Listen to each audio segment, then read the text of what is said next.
자, 이번 시간에는 초고층 건물에서 콘크리트 탓을 하고 양생시켰는 사례 현장에 대해서 한번 공부해 보도록 하겠습니다.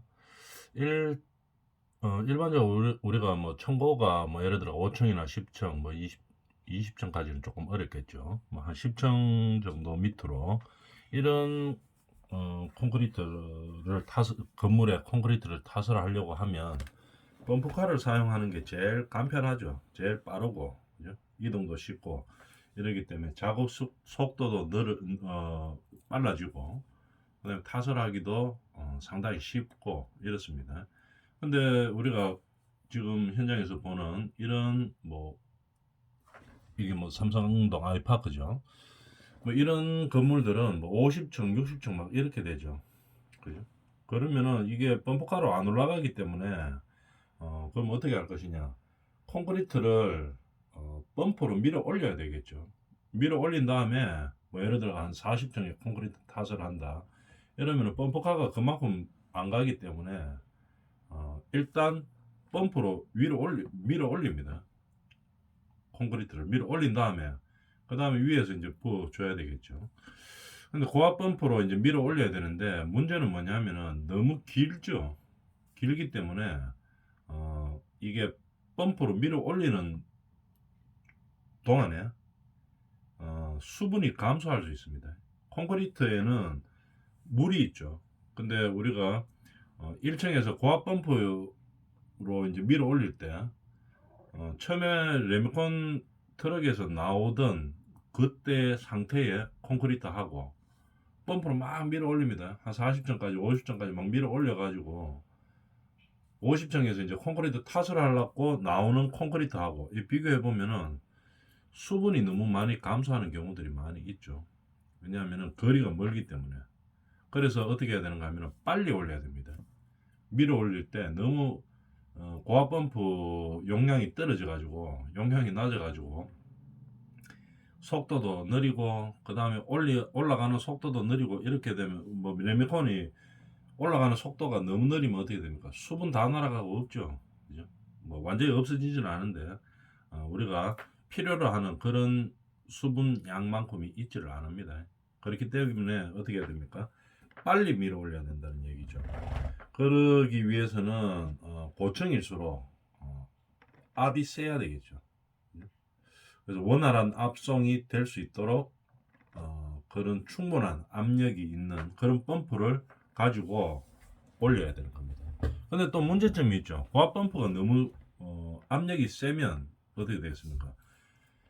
레미콘은 빨리 올라가는 대신에 레미콘은 빨리 올라가 가지고 수분 증발이 좀 적게 되고 이렇게 되겠죠. 그 다음에 빨리 올라가기 때문에 천천히 올라가면은 파이프가 막힐 가능성이 있죠. 근데 이제 압이 좋아가지고 막 위로 빨리 올린다 이러면은 막힘 현상도 좀 막을 수는 있습니다. 그죠? 빨리 올라가기 때문에. 그런데 문제는 뭐냐면은 압력이 세니까 파이프가 있죠. 파이프가 이 압력을 버틸 수가 있어야 되겠죠. 그래서 파이프에 쓰는 그 철판의 두께가 좀 더 두꺼워져야 되겠죠. 빠른 압으로 밀어 올리려고 하면. 그래서 고층일수록 펌프 용량도 세야 되고 펌프 용량이 세면서 그럼 파이프가 터지면 안 되겠죠. 펌프 압이 세기 때문에 안 터지려고 하면 어떻게 됩니까? 파이프 두께가 두꺼워야 됩니다. 그런 단점들이 있죠. 결국은 비용이 많이 든다는 얘기겠죠. 그런 내용입니다. 좀 사진으로 한번 볼까요? 여기서 콘크리트를 지금 탓을 하고 있는 상황이죠. 여기서 이제 받아서 레미콘 트럭에서 받습니다. 받아가지고 고압 펌프로 지금 밀어 올리는 거죠. 고압 펌프로 해서 밀어 올리는 겁니다. 그럼 여기서는 어떻게 했나 한번 볼까요? 동당 한 대 배치되어 고압 펌프로 압송시켰다 이 말이겠죠. 그 다음에 CPB를 통해서 탓을 했다는 얘기죠. 올린 다음에 그 다음에 그 CPB가 저 상부에서 펌프카 역할처럼 하는 거죠. 그 올라온 레미콘을 받아가지고 이제 범퍼카처럼 이제 탓을 하는 겁니다. 그걸 갖다 CPB라고 이야기하죠. 저 타설 횟수는 어떻게 되는가 하면은 청당 8번으로 나누어서 탓을 했습니다. 이 현장에서는 저청부에서 예를 들어 뭐 1층 탓을 할 때, 2층 탓을 할 때 이럴 때는 범퍼카로 하니까 뭐 범퍼카 한 두세 대 오면은 어떻게 합니까? 하루 만에 그냥 한꺼번에 다칠 수도 있죠. 근데 층이 높을수록 그렇게 쉽게 빨리 하지는 못하죠. 밀어 올리는 이 레미콘을 밀어 올리는데 들어가는 시간이 훨씬 더 많이 걸리죠. 범퍼카보다. 그렇기 때문에 한꺼번에 뭐 다칠 수는 없습니다. 물론 이 펌프를 뭐 한 30대 설치하면 되기는 되죠. 그렇지만 비용 대비 그렇게 하면 비용 대비 해가지고 어떻게 됩니까? 효율이 떨어지는 거죠. 그래서 이 비용이 상당히 비싸죠. 이거 한 대가. 그래서 이 적절한 비용에서 적절한 공기를 생각해서 타설할 방법들을 고려한 다음에 그 다음에 이제 설치를 해야 되겠죠. 이게 청당 8회 타설했으니까 아까 뭐 30대까지는 좀 그렇고 이 고압 범퍼를 8대 설치하면 그러면 한 번에 칠수가 뭐 산술적으로 계산해 보면 있기는 있겠죠. 8대가 계산적으로 나오는데 그러면 뭐 고압 범퍼를 한 10대 설치하면은 하루에 한 번 한 층 한꺼번에 다칠 수가 있긴 있죠. 그렇지만도 그렇게 하면 효율성이 너무 떨어지죠. 가격 대비해서. 그래서 적절한 고압 범프의 대수를 산정을 해야 된다 이 말입니다. 그래서 여기는 한 층을 8번으로 나누어 쳤고 어떻게 쳤냐면 코알을 벽을 한해 그 다음에 1회 그 다음에 슬라브를 1회 나눴고 슬라브를 존으로 나눴습니다. 3개 존으로 나눴네요. 한 층을 A구역, B구역, C구역 이렇게 나눠서 총 8번 돌아가면서 한 층을 타설했다 이런 얘기입니다.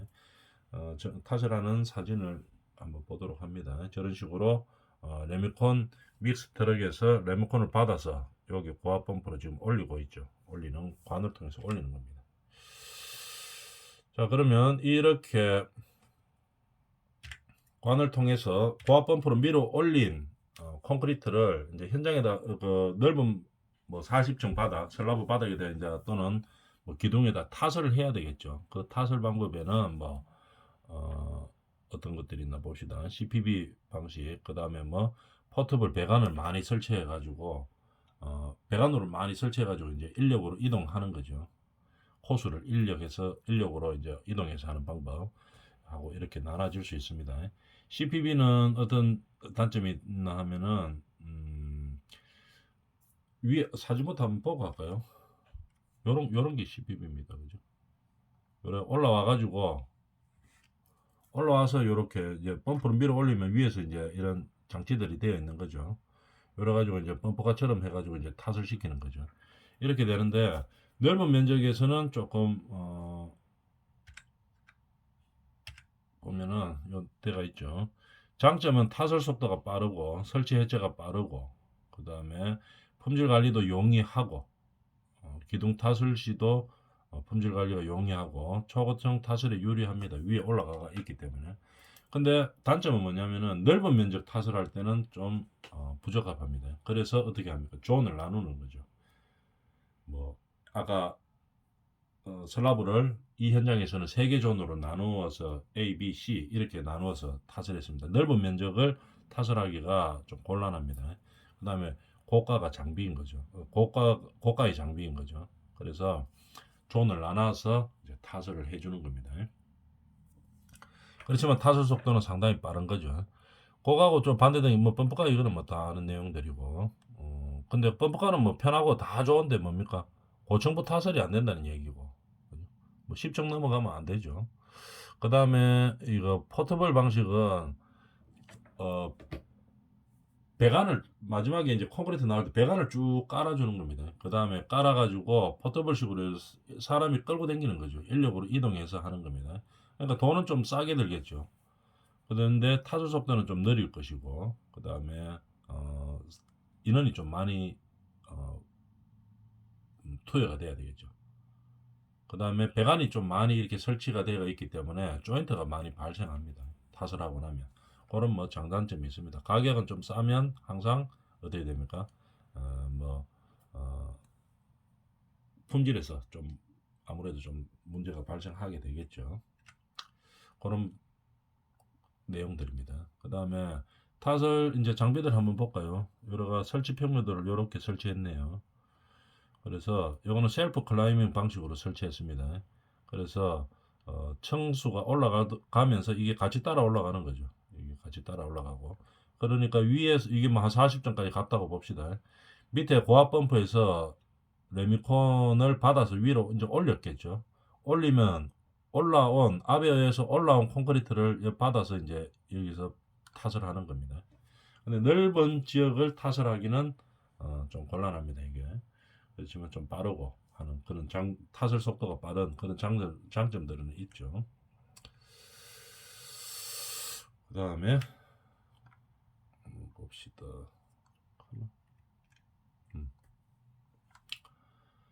콘크리트를 딜리버리하는 파이프 이 말이겠죠. 딜리버리 할 때 압이 고층일수록 압이 좀 세야 되는 거죠. 그죠? 압이 세야지 배관 안에서 콘크리트 머무는 시간이 짧아야지 어떻게 됩니까? 수분 감소가 줄어들 수가 있는 거죠. 그죠? 그렇기 때문에 빨리 쏘아 올려야 됩니다. 고층일수록. 근데 문제는 뭐냐면 압을 많이 쏘면은 이렇게 두께가 두꺼워져야 됩니다. 지하 20층까지는 어떻게 고압일 때는 어떻게 되나 여기 이제 아주 더 두꺼워야 되겠죠. 고압으로 막 쏘아 올리니까.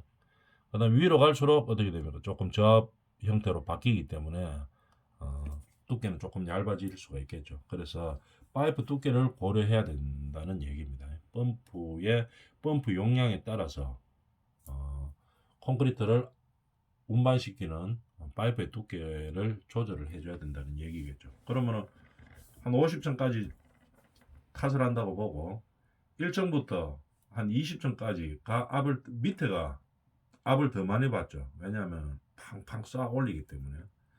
근데 이제 위로 올라갈수록 조금 이제 압은 조금 떨어집니다. 그죠? 밑에서 많이 받고 위로 올라올수록 조금 적게 받게 되는 거겠죠. 압력을. 그럼 이제 도착할 때쯤 되면 어떻게 됩니까? 압력이 뭐 거의 없죠. 겨우겨우 이제 올라올 정도까지 이제 이렇게 되겠죠. 그래서 더 올라갈 필요는 없으니까 이제 이런 형태의 파이프가 구성된다 하는 것을 알아놔주면 되겠습니다. 그 다음에 콘크리트 이제 이 관으로 해가 압송시킬 때 조심해야 될 점은 파이프 안에 남아있는 콘크리트가 엄청 많죠. 예를 들어 가지고 한 50층째 탓을 한다고 봅니다. 파이프 안에 남아있는 콘크리트만 해도 엄청난 양이죠. 근데 문제는 이거를 고려 안 하고 그냥 슬라브 두께하고 계산해 가지고 레미콘을 이제 다 부가 타설을 했다. 이제 다 맞았어요. 그럼 위에 이제 콘크리트 슬라브는 딱 끝났다. 그래서 거기서 스톱해 버리면 어떻게 됩니까? 더 칠 수는 없죠. 콘크리트를 슬라브에다 더 남았다고 해서 더 칠 수는 없죠. 근데 배관 안에 꽉 차가 있어요. 그 슬라브에 한 10분의 1 정도 이렇게 남아 있다. 이렇게 되면 어떻게 됩니까? 이거를 빼야지 다음에 배관을 사용할 수가 있죠. 그래서 항상 뭡니까? 이 파이프가 길수록 배관 안에 남아 있는 콘크리트를 전부 소비했을 때 물량을 계산해서 이제 타설을 해야 된다는 얘기입니다. 남아가 파이프 안에서 그냥 굳어버리면 어떻게 됩니까? 다음에 사용 못하죠. 그런 문제들이 있습니다. 그래서 배관 내 콘크리트를 항상 계산해 줘야 된다는 얘기죠. 콘크리트 품질 및 양생 과정에 대해서 한번 볼까요? 그림을 통해서 보면 슬라브에 타설을 했어요. 타설을 하고 그 다음에 바이브레더로 이렇게 이제 하죠. 바이브레더 우리 사용할 때 그 요령들이 있죠. 여러 가지 있죠. 수직으로 꼽는다. 너무 오래 사용하지 않는다. 기타 등등 여러 가지 조심해야 될 점들이 있습니다. 그런데 그림을 좀 맞춥시다. 그렇게 되고 고강도 콘크리트를 타설할 때 보통 차량에다가 식별 표시를 해 놓습니다. 왜냐하면은 이제 색깔만 보면 강도가 어느 정도인지를 쉽게 알 수 있게 하기 위해서 이런 색깔로 구분을 하게 되는 거겠죠.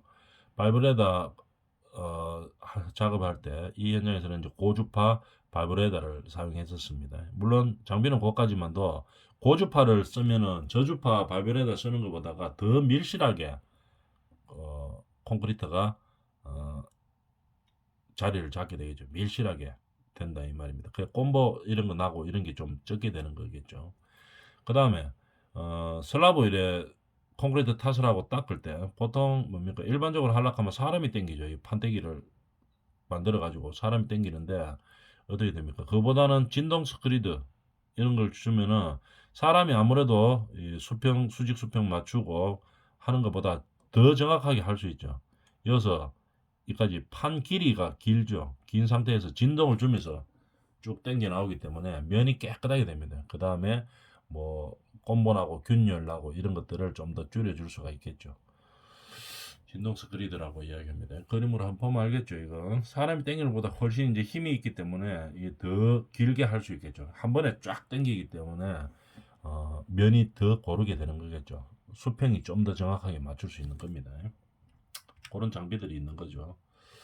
그 고주파 바이브레다에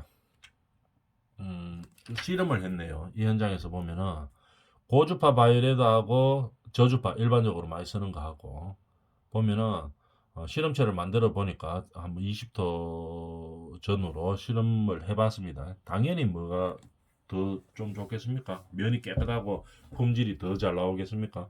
고주파 진동기가 훨씬 더 많이 깨끗하게 나오겠죠. 품질이 우수하게 되겠죠. 저주파는 아무래도 뭐 고주파에 비해서 콘크리트 품질이 떨어지게 되는 거겠죠. 그래가 대상으로 실험을 해봤는데 실험 결과에 대해서 한번 볼까요? 이 사진으로 나와 있네요. 일반 진동기 썼을 때 그림으로 봐서도 보이죠. 좀 면이 울퉁불퉁하죠. 근데 이 고주파 썼을 때는 깨끗합니다. 그죠? 다짐 후에 상부 표면 상태를 보면은 일반 진동기하고 고주파 진동기하고 고주파가 표면이 더 깨끗하죠. 일반 진동기 썼을 때는 좀 울퉁불퉁합니다. 어, 결과에 대해서 한번 읽어볼까요? 일반 진동기를 사용한 경우는 표면이 매우 거칠었고 마감도 용이하지 않았으나 고주파 진동기를 사용한 경우에는 다짐 후에 표면 상태가 매우 부드러웠고 마감 작업도 아주 용이하게 됐다 이런 얘기겠죠. 그래서 고주파 진동기를 쓰면 훨씬 좋죠. 근데 엄청 비싸죠. 이거보다가 훨씬 비싸기 때문에 이제 뭐 그런 문제가 있습니다. 그 다음에 거푸집 제거 후에 표면 상태도 이제 실험체를 통해서 봤네요. 일반 진동기, 지금 그림으로 봐도 요 검버졌죠. 요게 일반 진동기 썼을 때 검버졌고, 이거는 검버가 안 졌네요. 거의 없이 뭐 몇 개 있긴 있지만 별로 안 졌죠. 실험을 해보면 어느 정도 차이 나는가를 한번 봅시다.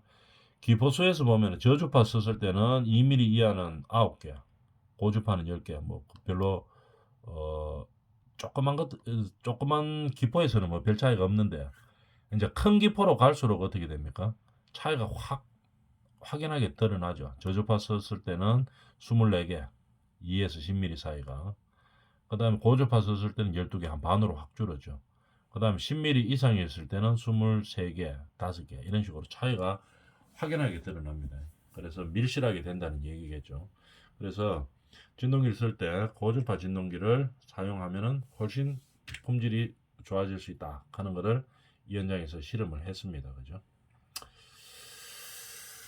이것도 뭐 시험체에 대한 실험이죠. 이렇게 강도 발현 후에 뭐 어떻게 되고 보면은 결론적으로 보면은 어떻게 됩니까? 저주파 진동기를 사용한 경우보다 고주파를 썼을 때 밀실하게 되기 때문에 강도도 증가하게 되는 거겠죠. 꼼버지고 이래가지고 클랙이나 이런 것들이 발생하지 덜 발생했기 때문에 강도 자체가 올라가는데 이 회사에서 시험해 보니까 8% 정도 강도 상승 효과가 있었다 이런 얘기입니다. 그래서 콘크리트를 더욱더 밀실하게 달아질 수 있는 고주파 진동기를 고층 건물에서는 반드시 사용해야 되겠죠. 일반 뭐 저층 건물들 뭐 5층짜리 짓는데 뭐 비싼 고주파 진동기 들고 오고 뭐 그렇게는 안 해도 되죠. 뭐 하면 좋겠지만은 비용 대비해서 우리는 효율을 봐야 되기 때문에 일반 건축물 뭐 5층짜리 10층짜리 짓는 거 이런 거에는 뭐 굳이 그렇게 필요하지는 않습니다. 그러나 고층 건물로 갈수록 어떻게 됩니까? 반드시 필요하죠, 이게. 그죠? 고층 건물에서는 강도가 원래 정해진 강도만큼 충분히 나와야 됩니다. 그렇기 때문에 어 이제 그런 강도를 내기 위해서 이렇게 사용하는 거겠죠. 강도 내기도 훨씬 고층 건물이 훨씬 어렵죠. 그렇기 때문에 그 필요로 하는 강도를 그 이상으로 내려고 하면은 여러 가지 어 장비들을 사용해서 이제 해야 된다는 얘기입니다. 좀 비용이 많이 들더라도 그러니까 고층 건물에 갈수록 공사 비용은 증가한다는 얘기겠죠. 그다음에 양생 관리도 철저하게 해줘야 되겠죠. 물론 뭐 저층 건물도 양생 관리를 철저하게 해야 되겠지만 고층 건물일수록 더 철저하게 해야 되겠죠. 동절기냐 아니면은 뭐 여름이냐에 따라서 이제 관리 방법이 다르죠. 저번 앞 시간에 했었죠. 이 현장에서 했는 것들을 사진으로 한번 봅시다. 겨울철에는 뭐 거푸집 웹에다가 코일 감았죠. 그죠? 열선 넣었습니다. 이렇게 따뜻한 열선이 들어오도록 했고, 아니면 히팅 코일을 아예 이 슬라브 안쪽에다가 집어넣는 경우도 있습니다. 그래서 서중과 한중의 차이는 있죠. 한중에서는 따뜻하게 해야 되기 때문에 일단 따뜻하게 하는 식으로 이런 식으로 해놔가지고 콘크리트 탓을 했습니다. 그 다음에 여름철 아주 더운 날에 크랙이 가면 안 되죠. 급격하게 온도가 올라가 가지고 수분이 급격하게 상승돼 가지고 양생이 빨리 되는 걸 막아줘야 되겠죠. 그래서 서중기 서변 양생을 이 현장에서 이렇게 해줬습니다. 뭐 여기 지금 뭡니까 물을 뿌리고 비닐을 덮고 물 뿌리는 거겠죠. 간단하게 이런 식으로 하든 아니면은 온도에 따라서 그 방법들은 바뀌는 거겠죠. 그래서 서변 양생하는 이런 방법들을 그림으로 표시해 놨었습니다. 그 다음에 양생 관리하는 방법에 또 그림이 있네요. 컴파운드를 도포하는 거죠. 컴파운드를 도포하면 이렇게 깨끗하게 나옵니다. 그죠? 피막 형성된 거를 보면은 컴파운드 도포하고 나면은 마지막 피막 된 게 이렇게 뭐 반질반질할 정도로 깨끗하게 나온다 이런 얘기입니다. 그래서 양생 관리를 충분히 해줬다 이 말입니다. 요 지금 도포하면서 하고 있죠. 요 아저씨가 지금 컴파운드를 도포하면서 이 아저씨는 수평을 잡고 있는 거죠. 이런 식으로 했었습니다. 양생 관리를 이런 식으로 했네요. 그 다음에 탈령 후에 관리에 대해, 그러니까 이제 콘크리트 탓을 하고 나서 다 탈령을 했겠죠. 그 다음에 이제 우리가 이 슬라브를 치고 나서 특히 우리가 슬라브를 탓을 하고 수평을 고르죠. 근데 사람이나 뭐 기계나 하도 마찬가지지만 이 기둥 안쪽이나 기둥 옆에 이런 데는 처리하기가 상당히 힘들죠. 물론 깨끗하게 하려고 미장칼 같은 걸로 집어넣어 가지고 깨끗하게 면을 만들지만도 이런 평면하는 것보다 훨씬 더 잘 안 됩니다. 그죠? 레이턴스들이 생긴다는 얘기겠죠. 그래서 콘크리트 양생이 완료되고 탈영한 다음에는 어떻게 됩니까? 레이턴스를 제거하기 위해서 이렇게 레이턴스를 제거를 합니다. 보통 뭡니까 이거 세차할 때 쓰는 이제 고압 세차기 있죠. 그보다 훨씬 셉니다. 그걸로 이제 쫙 싸가지고 레이텐스들을 깎죠. 보통 뭐 한 1mm, 뭐 2mm 정도 이렇게 깎습니다. 깎아내고 그다음에 깨끗한 상태에서 찌끄러기가 없는 상태에서 다음에 기둥 콘크리트를 쳐야 부착 강도가 접착력이 훨씬 세지겠죠. 그래서 반드시 이 레이텐스들을 다 제거한 다음에 그렇게 다음 공정에 이어집니다. 그림으로 보면 이렇게 되는 거겠죠. 근데 그림을 잘 보면은 여기 수압이 엄청 세기 때문에 이 사람 보호 안경 이런 것들 보호 장비를 잘 착용해야 됩니다. 항상 긴 옷 입고 그죠? 여름이라도 좀 긴 옷 입고 해야 됩니다. 안 그러면 이 물살에 살이 뭐 엄청 많이 다치죠. 많이 맞았다 하면 튕기는 거 맞아가도 살도 다칩니다. 특히 이 눈 같은 거 보호 안경 반드시 쓰고 해야 되는데 지금 이 아저씨들은 지금 안 쓰고 있죠. 이렇게 하면 상당히 위험합니다. 그래서 고압인데 우리가 뭐 세차하는 정도 고압이 아니고 훨씬 센 거죠. 그래서 항상 안전사고에 조심하도록 합니다. 그러면 레이텐스 제거했는가 하고 안 했는가 하고 그 차이를 한번 어느 정도 차이 나는가를 한번 볼까요? 콘크리트 부착력을 다음 공정에서 콘크리트 부착력을 높이기 위해서 보통 고압의 살수를 이용하는 거죠. 워트젯이라고 이야기합니다. 이걸 사용해 가지고 레이턴스들을 다 제거합니다.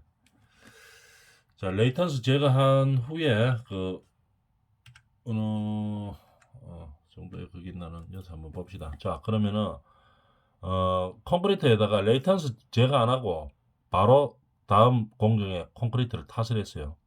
그러면은 부착 효과가 한 45% 정도로 나타납니다. 근데 레이턴스를 1mm 정도 깎고 나서 탓을 했어요. 그러면은 한 77%의 부착력이 보이고, 그 다음에 1mm를 깎고 나서 그 다음에 시멘트 풀을 바르고 탓을 하면 93% 정도 나옵니다. 제일 좋은 거는 뭡니까? 레이턴스를 깎고 1mm 정도 깎고 그 다음에 시멘트 풀도 바르고 그 다음에 탓을 한 후에 진동까지 줘가지고 부착력을 높여주는 거죠. 이러면 거의 100%까지 나오는 겁니다. 진동을 줘서 살짝 흔들어가 딱 붙여는 부착력을 높인다는 얘기겠죠. 그래서 중요한 것은 반드시 레이턴스를 제거하고 난 다음에 이제 우리가 사용해야 된다. 다음 공정을 이어가야 된다는 얘기입니다. 다음 시간에 이어가도록 하겠습니다.